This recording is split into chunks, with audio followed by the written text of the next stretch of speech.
Hello friend, कैसे हो आप लोग। उम्मीद है सब अच्छे होंगे, स्वस्थ होंगे, अपने तैयारी में व्यस्त होंगे। माई सेल्फ डॉक्टर जितेंद्र, मैं बायोलॉजी का प्रीवियस ईयर सॉल्व पेपर कराता हूं फ्रेंड। जो भी स्टूडेंट तैयारी कर रहे हो TGT, PGT, KVS, NVS, GIC, LT grade, उनके लिए बहुत ही इंपॉर्टेंट क्लास होने वाले हैं। मैं 10 से 15 मिनट में कोशिश करता हूँ 50 से 60 क्वेश्चन डिस्कस करने का। उसके लिए पहले से ही क्वेश्चन लिख के रखता हूँ मैं फ्रेंड, चैप्टर वाइज करा रहा हूँ। इसके पहले जो है bacteria, virus, algae, bryophyte, pteridophyte, gymnosperm, anatomy of angiosperm, taxonomy of angiosperm, plant economy, उसके बाद प्लांट एम्ब्रियोलॉजी कंप्लीट हो गया। आज साइटोलॉजी स्टार्ट कर रहे हैं फ्रेंड। कोई चीज ना समझ में आए तो हमें कमेंट जरूर करिएगा। हमारे चैनल को लाइक, सब्सक्राइब, शेयर करें फ्रेंड। हमारा चैनल है स्टडी बाय डॉक्टर जेके। आइए स्टार्ट करते हैं आज का पहला क्वेश्चन। पहला क्वेश्चन है biological control of agriculture pest unlike chemical control. तो इसका सही आंसर था, जो ऑप्शन दिया था उसमें था सेल्फ प्रिच्युएटिंग। सेल्फ प्रिच्युएटिंग मतलब होता है स्वनियंत्रित। तो स्वनियंत्रित इस क्वेश्चन पूछा है फ्रेंड, जो किसान या कृषि विभाग में या कृषि के लिए जो जैविक नियंत्रण है वो रासायनिक नियंत्रण की अपेक्षा क्या है, तो स्वनियंत्रित है। ठीक है, तो सेल्फ प्रिच्युएटिंग आंसर जाएगा। क्वेश्चन नंबर 2 है 1 fibril of cell wall is made up. आप सेल वॉल के अंदर जो फेब्रिल पाई जाती है फ्रेंड, एक फेब्रिल कितने जो है माइक्रोफिब्रिल से बनी है, क्वेश्चन पूछा है। तो सही आंसर है 250 माइक्रोफिब्रिल। 1 फेब्रिल कंटेन 250 माइक्रोफिब्रिल इन सेल वॉल। आंसर हो गया। आज ये question number 3 apoplast and symplast concept was given bye. तो एपोप्लास्ट और सिम्प्लास्ट कंसेप्ट जो है ई मंच साहब ने दिया था, ये ई मंच बोलते हैं इन्हें। तो आंसर जाएगा ई मंच। इन्होंने 1930 में जो है एपोप्लास्ट एक डेथ सेल के अंदर जो है लिविंग सेल सिम्प्लास्ट डिस्कवर किया था। इन्होंने बताया था एपोप्लास्ट एंड सिम्प्लास्ट कंसेप्ट दिया था। तो इज गिवन बाय ई मंच।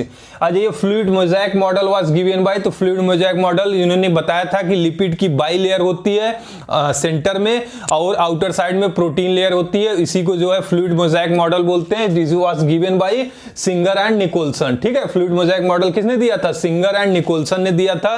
किस सन में दिया था फ्रेंड, 1972 में दिए थे सिंगर एंड निकोलसन ने फ्लूइड मोज़ेक मॉडल। आज question number 5 major constituent of cell organelle centrioles. Centrioles एक सेल ऑर्गेनल्स है फ्रेंड। इसमें मेजर कॉन्स्टिट्यूएंट माने सबसे ज्यादा मात्रा में कौन सी चीज पाई जाती है, तो इसमें कई ऑप्शन दिए थे। सही आंसर था आपका ट्यूबुलिन। ट्यूबुलिन क्या है, एक प्रकार की प्रोटीन है फ्रेंड। ये जो है पॉलीमराइज करके चेन बनाती है, लॉन्ग चेन, जिसको माइक्रोट्यूब्यूल्स का फॉर्मेशन करते हैं। तो ट्यूबुलिन से क्या बनता है, माइक्रोट्यूब्यूल्स। और जो क्वेश्चन पूछा था major constituent of cell organelles centrioles में, तो वो है आपका ट्यूबुलिन आंसर। आ जाइए इन सेल साइकिल। जो सेल साइकिल होती है फ्रेंड, आप लोग पढ़े ही होंगे, उसमें होता है G1 face, S face, G2 face. तो जिसमें पूछा है कि सेल साइकिल में सेंट्रियोल्स का रेप्लिकेशन कहां होती है, तो सेंट्रियोल्स का रेप्लिकेशन आंसर जाएगा आपका S फेस में। ठीक है फ्रेंड, एक डीएनए रेप्लिकेशन भी पूछता है सेल साइकिल में किस प्लेस पे डीएनए रेप्लिकेशन होती है, तो भी आंसर आपका S फेस जाएगा। आ जाइए question number 7 cell cycle is governed by. जो सेल साइकिल चलती है फ्रेंड किसके द्वारा गवर्न होती है, तो होती है आपकी सीडीके साइक्लिन। सीडीके साइक्लिन क्या है फ्रेंड, ये स्मॉलेस्ट मॉलिक्यूल है, स्मॉलेस्ट यूनिट है, जिसका फुल फॉर्म है साइक्लिन डिपेंडेंट काइनेज। ठीक है, ये साइक्लिन डिपेंडेंट काइनेज जो है गवर्न करती है सेल साइकिल को। तो इसका आंसर जाएगा cell cycle is governed by CDK cyclin. आ जाइए विच इज नॉट ए होमोपॉलीसेकेराइड। इसमें कई ऑप्शन दिए थे आपके, पेक्टेन दिया था, उसके बाद स्टार्च दिया था, और भी ऑप्शन दिए थे। ठीक है फ्रेंड, तो इसमें ढूंढना था स्टार्च, पेक्टिन और हाइड्रोलोलिक एसिड और काइटिन, ये ऑप्शन दिए थे। तो बाकी सब जो है होमोपॉलीसेकेराइड है आपका, स्टार्च भी, पेक्टिन भी, हाइड्रोलोनिक एसिड भी। लेकिन ये जो काइटिन दिया था फ्रेंड, काइटिन एक होमोपॉलीसेकेराइड नहीं है। ये कंपोजिशन पाई जाती है सेल वॉल ऑफ किसमें, फंजाई के केस में। ठीक है, तब आ जाइए आंसर इसमें विच इज नॉट होमोपॉलीसेकेराइड, आंसर जाएगा आपका काइटिन। आ जाइए question number 9 middle lamella is made up of. तो मिडिल लेमिला जो होती है फ्रेंड, वो किसकी बनी होती है, वो कैल्शियम पैक्टेट की बनी होती है या तो मैग्नीशियम पैक्टेट की बनी होती है। तो ऑप्शन में कैल्शियम पैक्टेट दिया था, तो आंसर जाएगा आपका कैल्शियम पैक्टेट। ये पीजीटी का क्वेश्चन है। आज ये question number 10 membrane enclosing the cell vacuoles. वो मेम्ब्रेन जो सेल के वैक्यूल्स को कवर करती है फ्रेंड, उसको क्या बोलते हैं, उसको बोलते हैं टोनोप्लास्ट। ठीक है, membrane enclosing the vacuoles is called as tonoplast. Tonoplast answer जाएगा। क्वेश्चन नंबर 11 है which is found in the highest number in the cell. Cell के अंदर सबसे ज्यादा कौन सी ऑर्गन पाई जाती है, क्वेश्चन पूछा है कई बार, लैंग्वेज चेंज करके रिपीट करके पूछता है फ्रेंड। तो सेल के अंदर हाईएस्ट नंबर सेल के अंदर कौन सी पाई जाती है, राइबोसोम। राइबोसोम क्या है फ्रेंड, ये फ्री फॉर्म में भी इंडिपेंडेंटली मतलब फ्रीली पाई जाती है साइटोप्लाज्म के अंदर, उसके साथ साथ ये एंडोप्लाज्मिक रेटिकुलम के साथ अटैच भी पाई जाती है और प्रोटीन की फॉर्मेशन में हेल्प करती है। ठीक है, तो प्रोटीन सिंथेसिस में राइबोसोम हेल्प करती है। और सबसे ज्यादा पूछा है कि which is found highest number in the cell, cell के अंदर सबसे ज्यादा किसका नंबर होता है, राइबोसोम का। आज ये question number 12, main function of centrosome is linked with, जो सेंट्रोसोम का मेन फंक्शन क्या है, किससे लिंक करता है फ्रेंड, तो आंसर है आपका स्पिंडल ऑर्गेनाइजेशन। जो स्पिंडल फॉर्मेशन होती है, स्पिंडल ऑर्गेनाइजेशन में आपका सेंट्रोसोम लिंक्ड होता है। ठीक है, तो आंसर जाएगा spindle organisation. Question number 13, suicidal bag is another name of, काफी पॉपुलर क्वेश्चन है फ्रेंड, ये क्वेश्चन है। सुसाइडल बैग किसको बोलते हैं, लाइसोसोम जो ऑर्गेनल्स होती है उसको सुसाइडल बैग बोला गया है फ्रेंड, और उसमें बहुत ज्यादा हाइड्रोलाइटिक एंजाइम पाई जाती है। तो hydrolytic enzyme found in the lysosome which is also known as suicidal bag, तो लाइसोसोम आंसर जाएगा। क्वेश्चन नंबर 14 है, continuity of germplasm theory of evolution was proposed by, तो कंटिन्यूटी ऑफ जर्मप्लास्ट के through जो है इवोल्यूशन हुआ है, जय विकास हुआ है, ये थ्योरी किसने दिया था फ्रेंड, तो ये पूछे ये दिनों दिन दिया था विस्मैन ने। किसने दिया था, वाइसमैन या विस्मैन ने। आ जाइए question number 15, first eukaryotic cell appeared on the earth, पहली बार यूकैरियोटिक सेल अर्थ पे, पृथ्वी पे कब मिले थे फ्रेंड, तो आंसर था आपका 14 मिलियन ईयर एगो। ठीक है, 1400 मिलियन ईयर एगो जो है पहली बार जो है यूकैरियोटिक सेल अर्थ पे अपीयर हुए थे। आज ये question number 16, which cell organelles is not a membrane bound, कौन सी सेल ऑर्गेनल्स है जो मेम्ब्रेन बाउंड नहीं है, तो राइबोसोम है फ्रेंड। राइबोसोम सबसे ज्यादा सेल के अंदर पाई जाती है, major constituent in the cell ribosome. अब मेम्ब्रेन लेस मतलब उसके ऊपर कवरिंग नहीं होती है, तो आंसर जाएगा आपका राइबोसोम। आ जाइए, which cell organelles store hydrolytic enzyme, यही अभी बताया मैंने, सुसाइडल बैंक किसको बोलते हैं, लाइसोसोम को।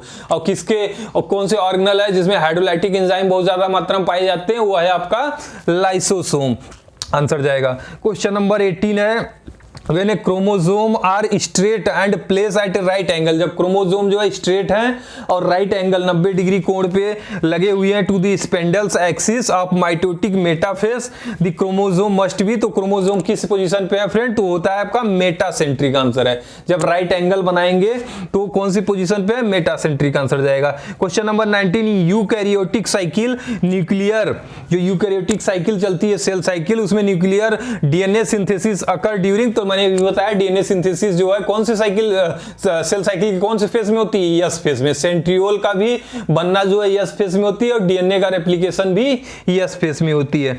Ajay question number 20, chromosome doubling can be achieve by use of, तो क्रोमोसोम की डबलिंग देखा गया है फ्रेंड, अचीव होती है किसके द्वारा, वो होती है आपकी कोलाचिसिन। ठीक है, कोलाचिसिन के द्वारा होती है क्रोमोसोम की doubling. Question number 21, ribosome are concerned with a synthesis of, अभी मैंने बताया राइबोसोम जो है फ्रीली भी पाए जाते हैं और साथ में एंडोप्लाज्मिक रेटिकुलम से अटैच भी होते हैं, ये प्रोटीन की सिंथेसिस में हेल्प करते हैं। तो इसमें क्वेश्चन पूछा है कि ribosome concerned with the synthesis of, तो ऑप्शन में पॉलीपेप्टाइड दिया था, तो पॉलीपेप्टाइड का फॉर्मेशन में, सिंथेसिस में। अब जाइए, which does not contain DNA, कई ऑप्शन दिए थे फ्रेंड, लेकिन सही आंसर आपका है परऑक्सीसोम। परऑक्सीसोम के कुछ ऐसे मॉलिक्यूल होते हैं जिसमें डीएनए नहीं होती है। ठीक है, ये रिड्यूसिंग की तरह काम करते हैं, परऑक्सीसोम। ठीक है, which is not contain DNA, answer जाएगा परऑक्सीसोम। क्वेश्चन नंबर 23 है, when one dominant gene interfere and modified effect on the another dominant gene is called as, मतलब एक डोमिनेंट जीन है जो कि अदर डोमिनेंट जीन को हाइड कर रहा है उसके कैरेक्टर को, तो वो क्या बोला जाएगा, वो बोली जाएगी इपीस्टेसिस। ठीक है, जेनेटिक का क्वेश्चन है फ्रेंड, वन डोमिनेंट जीन जो है हाइड कर रहा है character of another dominant gene, is called as epistasis. Question number 24 है friend, origin of life as a result of chemical evolution was properly explained by, तो chemical evolution द्वारा जो है पृथ्वी पे जीव की उत्पत्ति हुई है, इसने किसने पहली बार बताया था, तो आंसर जाएगा ओपरेन साहब ने 1924 में ओपरेन साहब ने केमिकल इवोल्यूशन ऑफ थ्योरी, जिसको बाद में जो है ए बायोलॉजिकल थ्योरी भी बोला गया था, तो आंसर जाएगा आपका chemical evolution was properly explained by Oparin. ठीक है, आ जाइए question number 25, plasma lemma is made up of, तो प्लाज्मा लीमा किसका बना होता है? Plasma lemma is made up of single lipid layer and 2 protein layer. ठीक है, सिंगल लिपिड लेयर होती है और डबल प्रोटीन लेयर होती है, जिससे प्लाज्मा लीमा बना है। अब ये आरक्यू, ठीक है, resistance coefficient RQ is more than 1। ठीक है, आरक्यू जिसका मोर देन 1 है, the substrate undergo aerobic oxidation, तो इसमें आंसर है आपका ऑर्गेनिक कंपाउंड। ठीक है, a high nuclear weight organic compound, जो ऑर्गेनिक कंपाउंड होते हैं उसका जो है आरक्यू वैल्यू मोर देन 1 होता है। Ajay question number 27, synthesis of amino acid can buy a mixture of gaseous under A artificial condition was done by, तो मिलर साहब ने एक्सपेरिमेंट किया था फ्रेंड। उन्होंने अमोनिया, मीथेन, हाइड्रोजन और वाटर वेपर लेके अमीनो एसिड का सिंथेसिस किया था आर्टिफिशियली, तो मिलर द्वारा किया गया था, आंसर जाएगा Miller. Ajay question number 28, the unit of measurement of transmission of electron microscope, जो इलेक्ट्रॉन माइक्रोस्कोप है फ्रेंड, उसका मेजरमेंट के लिए जो यूनिट होती है क्या होती है? 0.001 माइक्रोमीटर। ठीक है, 0.001 माइक्रोमीटर तक यूनिट होती है इसकी, किसकी? इलेक्ट्रॉन माइक्रोस्कोप की। आज question number 29, in mitosis the chromosome can be seen most distinctly during, तो क्रोमोसोम की स्टडी करने के लिए सबसे बढ़िया क्रोमोसोम किस कंडीशन पे दिखती है, कौन से फेज में? तो होती है मेटाफेज में, आंसर जाएगा आपका मेटाफेज। जब माइटोसिस में chromosome most distinctly during metaphase. Question number 30 है, इन पैचिटीन स्टेज, ठीक है, in pachytene stage of meiotic division the chromosome appears, तो पैचिटीन के स्टेज में देखा गया क्रोमोसोम जो है 4 स्ट्रैंडेड, 4 स्ट्रैंडेड में दिखते हैं फ्रेंड, आंसर है 4 स्ट्रैंडेड। आज क्वेश्चन नंबर 31, जो Oparin theory about origin of life based upon, तभी मैंने बताया ओपरेन जो है केमिकल थ्योरी दिए थे friend for the origin of life 1924 में। आज question number 32, oxysome are the made up of, तो ऑक्सीसोम किससे बने होते हैं? लाइपोप्रोटीन की। ठीक है, oxysome is made up of lipoprotein, TGT का क्वेश्चन है फ्रेंड। आज ये question number 33, peroxisome are associated with, peroxisome किससे एसोसिएटेड होते हैं? फोटो रेस्पिरेशन से। ठीक है, इसमें लाइट डिपेंडेंट रेस्पिरेशन होती है, इसमें परऑक्सीसोम, क्लोरोप्लास्ट और माइटोकॉन्ड्रिया तीनों मिलके जो है फोटो रेस्पिरेशन करते हैं, तो peroxisome is associated with, answer जाएगा फोटो रेस्पिरेशन। आज ये क्वेश्चन नंबर 34 है, लाइसोसोम आर प्रोड्यूस बाय, तो लाइसोसोम किसके द्वारा प्रोड्यूस होती है फ्रेंड? गोल्गी अपॉर्टस द्वारा। आज ये question number 35, in eukaryotic control of gene expression occur at, जो जीन का एक्सप्रेशन है किस लेवल पे एक्टिवेट होती है? तो 4 लेवल में कंट्रोल होती है आपकी यूकैरियोट में जीन का एक्सप्रेशन। ठीक है, 4 लेवल। आज ये question number 36, chromosome do not occur in pair, इन कौन सी है जिसमें क्रोमोसोम पेयर में नहीं अकर होते हैं? तो होता है आपका बोसोस्फीयर। ठीक है, बोस्फीयर होता है, बोस्फीयर इक्विवेलेंट है ओस्फीयर के। ठीक है, तो इसमें क्या होता है? क्रोमोसोम नंबर जो है पेयर में नहीं होते हैं, बोस्फीयर आंसर जाएगा, क्योंकि which chromosome do not occur in pair, तो आंसर है बोस्फीयर। अब आ जाइए question number 38, which theory of evolution is most accepted theory, तो मोस्ट एक्सेप्टेड थ्योरी है इवोल्यूशन का सिंथेटिक थ्योरी, याद रखिएगा friend, synthetic theory is most accepted theory for evolution. आज क्वेश्चन नंबर 39, फ्रांसिस्को रेड्डी 1668 में जो है प्रपोज किए थे ओपरेन एबायोटिक थ्योरी। ठीक है, जो ओपरेन जो है केमिकल थ्योरी दिए थे, एबायोटिक थ्योरी उसको भी बोलते हैं, तो फ्रांसिस्को रेड्डी ने इसको 1668 में ओपरेन एबायोटिक थ्योरी को एक्सप्लेन किया था, आंसर जाएगा ओपरेन एबायोटिक थ्योरी। आज ये क्वेश्चन नंबर 40 है, in which phase DNA is usually synthesize, तो वही क्वेश्चन देखिए रिपीट करता है फ्रेंड, कई बार डीएनए कब रेप्लिकेशन होती है? तो यस फेज में डीएनए का रेप्लिकेशन होता है। तो अब आ जाइए क्वेश्चन नंबर 41, कौन सा नंबर 41 है? ब्रैकीमियोसिस इज रिलेटेड टू, तो ब्रैकीमियोसिस स्पेशल टाइप की मियोसिस होती है फ्रेंड, ये देखा गया है आपकी एस्कोमाइसिटीज ग्रुप में, जो फंजाई के ग्रुप होती है, क्लास होता है, उसमें ईस्ट में देखा गया, तो ऑप्शन में ईस्ट था, तो आंसर जाएगा आपका ब्रैकीमियोसिस इज रिलेटेड टू ईस्ट। ठीक है, आ जाइए क्वेश्चन नंबर 42 है, division of cytoplasm after completion of nuclear division, nuclear division के बाद जो साइटोप्लाज्म की डिवीजन होती है उसको क्या बोलते हैं? उसको बोलते हैं फ्रेंड साइटोकाइनेसिस। ठीक है, साइटोकाइनेसिस आंसर जाएगा। क्वेश्चन नंबर 43 है, which is a lowest number of chromosome, तो मैंने पिछले क्लास में भी डिस्कस किया था फ्रेंड, प्लांट ग्रुप में पूछेगा तो लोएस्ट नंबर ऑफ क्रोमोसोम सिर्फ 2 क्रोमोसोम पाई जाती है, वो कौन सी प्लांट है फ्रेंड?